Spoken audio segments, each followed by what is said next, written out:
ces navires ont dominé les mers grâce à leur capacité impressionnante. Nés du besoin de protéger, ces navires de guerre sont responsables du maintien de l'équilibre des puissances en mer. Ils sont également le symbole de la puissance militaire d'une nation et de son engagement pour la paix. Avec leur taille imposante, leurs caractéristiques époustouflantes et leurs armements extrêmement meurtriers, ces navires sont aussi essentiels et importants qu'ils en ont l'air. Quels sont les navires les plus dangereux au monde et quelles capacités possèdent-ils? Rejoignez-nous pour explorer les caractéristiques de certains des navires de guerre les plus dangereux au monde et à quelle nation ils appartiennent. Dans le passé, les navires étaient essentiels pour aider les gens à explorer bien au-delà de leurs limites habituelles et découvrir de nouvelles sociétés et cultures autrement inaccessibles. Cependant, au fil du temps, la technologie de construction navale s'est grandement améliorée après l'ère ancienne.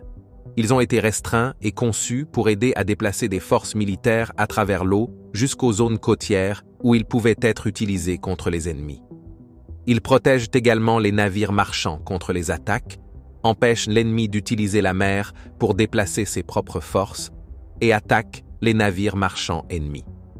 Explorons les caractéristiques de certains des navires les plus puissants du monde, en commençant par le Richelieu. Le Richelieu était un célèbre cuirassé rapide français. Mis en chantier en 1935 et lancé en 1939, ce navire de guerre avait un design original avec 2 tourelles quadruples montées à l'avant, contenant 8 puissants canons de 380 mm.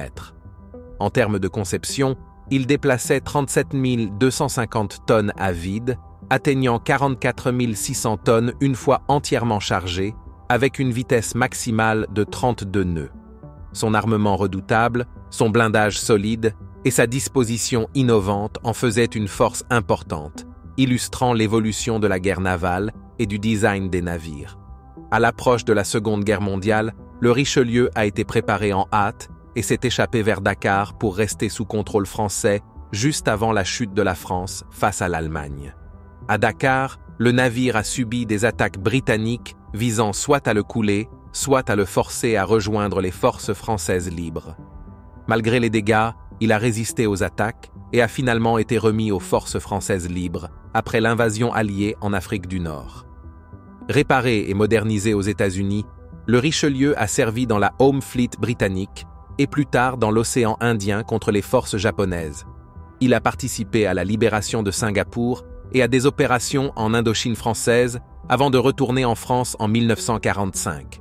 Cependant, après la guerre, il a servi de navire d'entraînement au tir à partir de 1952 et a été finalement mis à la ferraille en 1968. Passons maintenant au Admiral Flotta Sovetskogo Soyuza Kuznetsov. Ce navire est un porte-avions imposant et la fierté de la marine russe, avec une histoire fascinante. Construit par le chantier naval de la mer Noire en Ukraine, il a pris l'eau pour la première fois en 1985 et a officiellement rejoint la flotte russe en 1995. Ce puissant navire a porté plusieurs noms au fil des ans, commençant sous le nom de Riga, puis Leonid Brejnev Tbilissi, avant de rendre hommage à l'amiral Nikolai Kuznetsov. Il est conçu pour une mission unique par rapport au porte-avions de la marine américaine. Connu sous le nom de croiseur porte-avions lourd par ses constructeurs, ces navires sont destinés à soutenir et protéger les sous-marins stratégiques russes, les navires de surface et les avions de missiles navals. L'avion principal à bord est le polyvalent Sukhoi Su-33, capable de supériorité aérienne, de défense de flotte, de soutien aérien, de soutien direct aux assauts amphibies, de reconnaissance et de pose de mines navales. Le porte-avions utilise également des hélicoptères Kamov K-27 et K-27S pour la guerre anti-sous-marine, la recherche et le sauvetage, et le transport. Une caractéristique unique du Kuznetsov est sa rampe de lancement en ski pour le décollage des avions. Les avions accélèrent sur cette rampe en utilisant des postes combusteurs, ce qui leur permet de quitter le pont à un angle et une élévation plus élevés.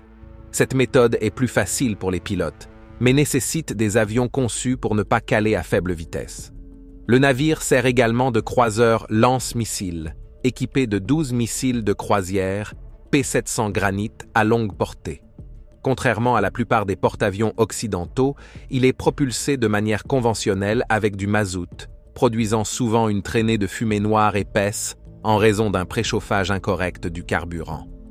Destiné à être le navire pionnier de la classe Kuznetsov, son histoire a pris un tournant lorsque l'Union soviétique s'est dissoute en 1991, laissant son navire jumeau, le Varyag, inachevé. L'Ukraine a finalement vendu le Varyag à la Chine, où il a été achevé et baptisé Liaoning, ajoutant un chapitre international à cette histoire. Depuis 2018, le Kuznetsov a subi des réparations extensives, marquées par une série de revers dramatiques. Le naufrage d'un dock flottant en 2018, qui a coûté la vie à un travailleur, a forcé un déménagement vers le chantier Sevmorput Yard numéro 35. Un an plus tard, un incendie majeur à bord a tué un autre travailleur et blessé 10 autres, jetant une ombre supplémentaire sur les efforts de réparation. Malgré ces défis, l'indomptable Kuznetsov a été déplacé vers un dock flottant à Mourmansk en juin 2022, où il est resté jusqu'en février 2023. L'espoir est que ce navire imposant rejoigne la marine russe en 2024, bien que le calendrier puisse s'étendre à 2025 si de nouveaux problèmes surviennent. Enfin, sur la liste, un destroyer qui domine la mer depuis des années avec sa force inégalée, la classe de destroyer Arleigh Burke. Il s'agit d'une classe de destroyer de la marine américaine basée sur le système de combat Aegis et le radar SP-1D. Nommé d'après l'amiral Arleigh Burke, un officier de destroyer de la Seconde Guerre mondiale et plus tard chef des opérations navales, ces navires mesurent entre 505 et 509,5 pieds de long, déplacent entre 8300 et 9700 tonnes, et sont armés de plus de 90 missiles. Ils sont plus grands et plus lourdement armés que de nombreux croiseurs lance-missiles guidés précédents. Ces destroyers sont polyvalents, capables de mener des opérations de guerre anti-aériennes avec le système Aegis et des missiles surface-air, des frappes terrestres avec des missiles Tomahawk, de la guerre anti-sous-marine avec sonar et roquettes, et de la guerre anti-surface avec des missiles mer-mer et des canons. Les systèmes radars améliorés, tels que les radars AN/SPY-1 et AN/SPY-6, renforcent leur capacité en tant que plateforme mobile de défense anti-missiles balistiques et anti-satellites. Le premier navire de cette classe, l'USS Arleigh Burke, a été mis en service le 4 juillet 1991, pendant la vie de l'amiral Burke. Après le retrait du dernier destroyer de classe Spruance, l'USS Cushing, en 2005, les navires de classe Arleigh Burke sont devenus les seuls destroyers actifs de la marine américaine jusqu'à l'introduction de la classe Zumwalt en 2016. Cette classe a la plus longue durée de production de tous les navires de combat de surface de la marine américaine, avec les 73 navires construits actifs en octobre 2023 et 19 autres prévus. Parmi les plus grands destroyers construits aux États-Unis, la classe Arleigh Burke dispose d'une proue largement évasée qui améliore sa capacité à tenir la mer et permet une grande vitesse en mer agitée. Les navires utilisent des techniques de furtivité, y compris des surfaces inclinées et un mât principal tripode incliné, pour réduire leur détectabilité radar. Les leçons tirées des classes précédentes et des conflits, tels que la guerre des Malouines, ont influencé la décision d'utiliser une construction entièrement en acier pour améliorer la survie en combat.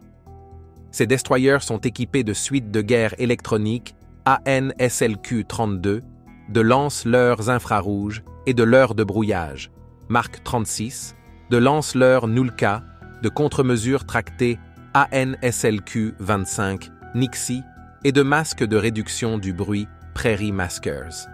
Ils disposent également d'un système de filtration d'air contre les armes nucléaires, biologiques et chimiques, de compartiments sous pression, de trappes à double verrouillage et d'un système externe de lavage de contre-mesure. Leur électronique est durcie contre les impulsions électromagnétiques et le matériel de suppression des incendies inclut des sprinklers dans les quartiers d'habitation et le centre d'information de combat, qui se trouve sous la ligne de flottaison. Ces navires multimissions possèdent de nombreux systèmes de combat, y compris des missiles anti-aériens, des missiles de frappe terrestre, des missiles mer-mer et des systèmes ASW. Les missiles sont stockés dans et tirés depuis des cellules du système de lancement vertical Mark 41. La classe est équipée du système de combat Aegis, qui intègre les données des capteurs pour fournir une image cohérente de l'environnement et guide les armes vers leur cible à l'aide de systèmes de suivi et de contrôle de tir avancés. Les radars AN/SPI-1D et AN/SPI-6 permettent un suivi continu des cibles et un balayage de la zone, améliorant la résistance aux contre-mesures électroniques. Les missiles standards SM-2MR-ER et SM-6 offrent une défense aérienne de zone, le SM-6 étant également capable de défense hors de l'horizon. Les missiles RIM-162 Evolved Sea Sparrow assurent la défense aérienne à moyenne portée et peuvent cibler d'autres navires. Les SM-3, SM-6 et SM-2R Block 4 assurent la défense contre les missiles balistiques. La classe peut mener des frappes tactiques contre des cibles terrestres avec des missiles Tomahawk, avec des versions récentes ayant une capacité anti-navire. Le système de combat ASW-AN-SQQ-89 intègre le sonar de proue AN-SQS-53C et un sonar à réseau tracté, avec la possibilité de transporter des roquettes anti-sous-marines verticales REM-139. Des tubes lance-torpilles triples, Mark 32 de chaque côté, peuvent tirer des torpilles légères pour des attaques anti-sous-marines à courte portée. Les navires peuvent détecter les mines anti-navires à une portée d'environ 1400 mètres. Tous les navires sont également équipés d'au moins un système d'armes rapprochées Phalanx pour la défense contre les menaces aériennes et de surface. Certains navires sont équipés de l'Optical Dazzling Interdictor Navy, une arme à énergie dirigée pouvant cibler des véhicules sans pilote, et du laser à haute énergie avec un éblouisseur optique intégré et un système de surveillance. La classe Harley-Burke a subi de nombreuses améliorations et modifications pour rester efficace. En 2023, la classe Harley-Burke continue de jouer un rôle crucial dans la flotte de la marine américaine, avec des efforts de modernisation en cours pour garantir son efficacité dans diverses missions et environnements opérationnels. L'un des navires de guerre redoutables du Japon est connu comme l'un des plus dangereux au monde. Ce navire, connu sous le nom de destroyer de classe Akizuki, était un type de destroyer utilisé par la marine impériale japonaise pendant la Seconde Guerre mondiale. Construits pour soutenir la classe Kagero, leur rôle principal était de protéger les groupes de bataille de porte-avions contre les attaques aériennes. Ils étaient également connus sous le nom de destroyer de type B. Ces navires se sont avérés très polyvalents et hautement appréciés par la marine japonaise. Cette classe était équipée de nouveaux canons de type 98 à usage double, montés par paire à l'avant et à l'arrière.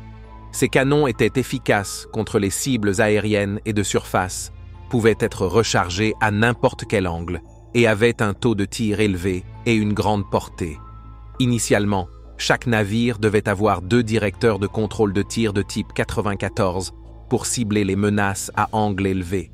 Mais en raison de pénuries, les 5 derniers navires ne reçurent pas leur second directeur, et finalement, tous les navires eurent leur directeur arrière, remplacé par un montage triple de canons anti-aériens de type 96.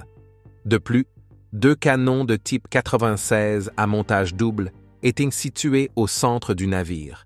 Ils étaient plus grands et plus lourds que la classe Kagero, avec une coque 15 mètres plus longue et un déplacement de 700 tonnes plus élevé. Ils étaient propulsés par 2 turbines à vapeur Campon, chacune entraînant un arbre d'hélice, et produisaient 52 000 chevaux pour une vitesse de 33 nœuds. Pour améliorer la survie au combat, ils avaient des compartiments séparés pour les moteurs et les chaudières. Ces destroyers faisaient la partie des premiers navires japonais à être équipés du radar de recherche aérienne de type 21, à l'exception de l'Akizuki et du Teruzuki. Les navires survivants jusqu'en 1944 étaient également équipés du radar de type 13 et les 5 derniers eurent leur radar de type 21, remplacé par un radar de type 22 avec un radar de type 13 supplémentaire installé. Au fil du temps, les capacités anti-aériennes de ces navires ont été améliorées. De 1942 à 1943, les montages doubles ont été remplacés par des montages triples, et 2 autres montages triples ont été ajoutés près de la cheminée. Fin 1944 et début 1945, les navires survivants eurent un autre montage triple près du pont et jusqu'à 24 montages simples ajoutés à différents endroits, portant le total à 41 canons anti-aériens par navire. Cette liste serait incomplète sans rendre hommage aux porte-avions de classe Queen Elizabeth de la Royal Navy du Royaume-Uni. Ces porte-avions comprennent 2 navires. Le premier navire, le HMS Queen Elizabeth, a été nommé le 4 juillet 2014 en l'honneur d'Elizabeth Point et a été mis en service le 7 décembre 2017. Son navire jumeau, le HMS Prince of Wales, a été lancé le 21 décembre 2017 et mis en service le 10 décembre 2019. Ces navires sont les principaux éléments du groupe de frappe des porte-avions du Royaume-Uni. Ces navires ont un déplacement d'environ 65 000 tonnes, mesurent 284 mètres de long et sont les plus grands navires de guerre jamais construits pour la Royal Navy. Le groupe aérien embarqué variera en fonction du déploiement, mais comprendra généralement jusqu'à 24 F-35B et des hélicoptères Merlin pour des rôles de soutien et de détection aérienne précoce. Le coût estimé du programme est de 6,2 milliards d'euros. Initialement, la revue de défense stratégique de 2010 avait prévu l'achat du F-35C variante porte-avions de Lockheed Martin et la construction du Prince of Wales avec un système de Catapult Assisted Take-Off and Barrier Arrested Recovery, CATOBAR. Cependant, en 2012, après que les coûts du système CATOBAR aient doublé, le gouvernement a décidé de revenir au plan initial, celui de déployer les F-35B depuis des porte-avions configurés pour des décollages courts et atterrissages verticaux, STOVL. Ces porte-avions ont un équipage de 679 personnes, qui peut augmenter à 1600 avec les membres de l'équipage aérien. La taille moyenne de l'équipage est de 672. Les navires déplacent initialement 65 000 tonnes, mais peuvent atteindre plus de 70 000 tonnes avec les améliorations. Ils mesurent 284 mètres de long, 73 mètres de large, 56 mètres de haut, ont un tirant d'eau de 11 mètres et peuvent parcourir 10 000 miles nautiques. La propulsion nucléaire n'a pas été choisie en raison des coûts élevés et des besoins en personnel. À la place, les navires utilisent une propulsion électrique intégrée avec 2 générateurs à turbine à gaz Rolls-Royce et 4 ensembles de générateurs diesel Wärtsilä. Ces moteurs alimentent les systèmes électriques des navires et 4 moteurs de propulsion électrique qui entraînent les hélices jumelles. Les navires ont 2 superstructures distinctes, une pour la navigation et une pour le contrôle aérien. Ce design espacé permet de réduire la perte d'espace dans les hangars et d'augmenter la résistance aux inondations. Il simplifie également la construction, réduit la turbulence du vent et libère de l'espace sur le pont. La superstructure avant abrite le radar de surveillance aérienne et celle arrière abrite le radar de moyenne portée. Sous le pont d'envol, il y a 9 autres ponts, y compris un grand hangar pouvant accueillir jusqu'à 20 avions. 2 grands ascenseurs peuvent déplacer les avions entre le hangar et le pont d'envol en 60 secondes. Pour la défense, les navires sont équipés de systèmes Phalanx CIWS pour les menaces aériennes et remplaceront les mitrailleuses minigun par des mitrailleuses Browning de calibre 50. Les navires sont équipés de radars à longue et moyenne portée, ainsi que d'un radar de navigation.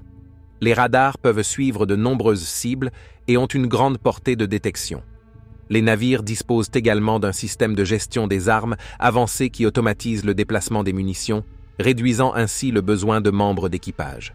Chaque porte-avions peut exploiter jusqu'à 24 F-35B en temps normal et jusqu'à 36 dans des cas extrêmes, avec un taux de génération de sortie élevé. Ils transportent également des hélicoptères Merlin pour divers rôles. Les navires ont 6 emplacements d'atterrissage et peuvent faire opérer plusieurs hélicoptères simultanément. Les hangars peuvent accueillir des Chinooks sans replier leurs pales et des V-22 Osprey. Les porte-avions fonctionneront en rotation, avec un seul groupe aérien équipant le porte-avions déployé. Les drones pourraient permettre un deuxième groupe aérien à l'avenir. Les navires ne peuvent opérer que des avions STOVL, comme le F-35B, car ils ne disposent pas d'un système d'arrêt pour d'autres types d'avions. Le suivant sur la liste est le destroyer de classe Sejong le Grand. Également connu sous le nom de KDX-3, ce sont 3 destroyers avancés à missiles guidés de la marine sud-coréenne. Le 20 avril 2007, il a été annoncé que le navire principal serait nommé Sejong le Grand, en l'honneur du 4e roi de la dynastie Joseon, qui a créé le système d'écriture coréen. Ces destroyers font partie de la 3e phase du programme expérimental de destroyer coréen, Korean Destroyer Experimental Program, de la Corée du Sud, visant à améliorer la capacité de la marine à protéger les eaux sud-coréennes et à passer à une marine de haute mer. Avec un poids standard de 8500 tonnes et un poids en charge de 10 000 tonnes, ces navires sont les plus grands de la marine sud-coréenne et plus grands que la plupart des destroyers mondiaux. Ils sont légèrement plus gros que des navires similaires comme les Arleigh Burke pour accueillir 32 missiles supplémentaires, ce qui amène certains à les considérer davantage comme des croiseurs. Le canon principal de ces destroyers est un Mk-45 Mod 4 de 127 mm L62, une version améliorée utilisée par d'autres nations. Pour la défense, ils sont équipés d'un système de défense rapproché CIWS Goalkeeper de 30 mm et d'un lance-missile à cadre roulant RIM 116. Les armements anti-aériens comprennent des missiles SM-2 Bloc 3A et 3B logés dans 80 cellules, Mk-41 VLS. Les armes anti-sous-marines comprennent des roquettes K-ASROC et des torpilles K-745. Les capacités anti-navires proviennent de 16 missiles SSM-700K Haesung, et ils possèdent également des missiles de croisière Yunmu 3 pour des frappes terrestres. Les navires disposent d'un système de lancement vertical avec 128 cellules, 48 cellules Mk-41 VLS à l'avant, 32 cellules Mk-41 VLS à l'arrière et 48 cellules KVLS à l'arrière. Ils possèdent également 16 lance-missiles anti-navires disposés en 4 ensembles de lanceurs quadruples. Les destroyers de classe Sejong le Grand utilisent le système de combat Aegis avec radar AN-SPY-1DV, leur permettant de suivre les missiles provenant de n'importe quel endroit de la Corée du Nord. Cette capacité a été prouvée en 2009 lorsqu'ils ont suivi un missile nord-coréen. Souvent comparés aux destroyers de classe Arleigh Burke et Atago, ces navires possèdent des radars et des systèmes de propulsion similaires mais disposent de plus de cellules VLS, 128 contre 96 pour les classes Arleigh Burke et Atago. Cela fait de la classe Sejong le Grand l'un des navires les plus lourdement armés au monde, surpassant même le destroyer chinois type 055 avec ses 112 cellules. Ils disposent également d'installations complètes pour 2 hélicoptères, une caractéristique absente des destroyers des classes Arleigh Burke et Congo. Le dernier de la liste est l'INS Vikramaditya. Ce navire est un porte-avions modifié de la classe Kiev et est le navire amiral de la marine indienne. Mis en service en 2013, il a été initialement construit sous le nom de Bakou pour la marine soviétique en 1987 et a ensuite servi sous le nom d'Admiral Gorchkov pour la marine russe avant d'être désarmé en 1996. L'Inde a acheté le porte-avions en 2004 et après d'importantes modifications, il a effectué ses essais en mer en juillet 2013 et a été mis en service en novembre 2013. La transformation du navire a consisté à le convertir d'un porte-avions croiseur hybride en un porte-avions à part entière avec une configuration décollage court mais récupération avec arrestation. Le réaménagement a impliqué le retrait des anciens armements et l'installation de nouveaux systèmes, ce qui a abouti à un navire puissant et moderne. Les systèmes de combat du porte-avions sont gérés par le Lesorub-E, un système d'information avancé qui s'intègre aux opérations en réseau de la marine indienne. Initialement, le porte-avions ne disposait pas d'armement à bord, comptant sur son groupe de bataille pour sa défense, mais il a ensuite été équipé de CIWS et du système de missiles Barak 1. Les futures améliorations incluent le système de défense aérienne à longue portée, Barak 8. Avec une durée de vie prévue de 40 ans, l'INS Vikramaditya est un atout crucial pour la marine indienne, renforçant considérablement ses capacités maritimes. La vaste rénovation du navire signifie que plus de 70% de ses composants sont neufs, garantissant une efficacité opérationnelle à long terme. Merci de nous avoir regardés. Tant que vous êtes encore là, cliquez sur le lien qui apparaît sur votre écran pour découvrir une autre de nos vidéos. À bientôt.